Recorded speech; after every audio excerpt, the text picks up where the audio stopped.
ब्राह्मण जय परशुराम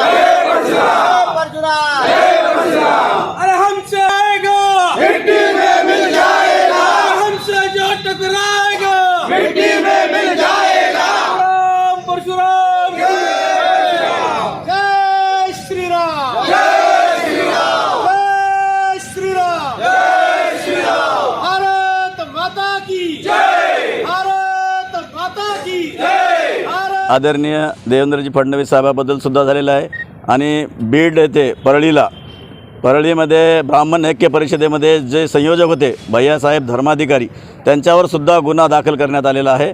तसेच केतकीताई चितळेवर पण गुन्हा दाखल केलेला आहे। त्याच्या निषेधात आज नांदेड जिल्ह्यातील सकल ब्राह्मण समाज हा एकत्रित येऊन सगळ्यांना निवेदन देत आहे आणि अशा घटना पुढं होऊ नये आणि ज्यांनी या केल्या त्यांच्यावर तातडीनं कारवाई करण्यात यावी या अनुषंगाने हा सर्व सकल ब्राह्मण समाज नांदेड जिल्ह्यातला एकत्रित येऊन निवेदन देत आहे। जय परशुराम।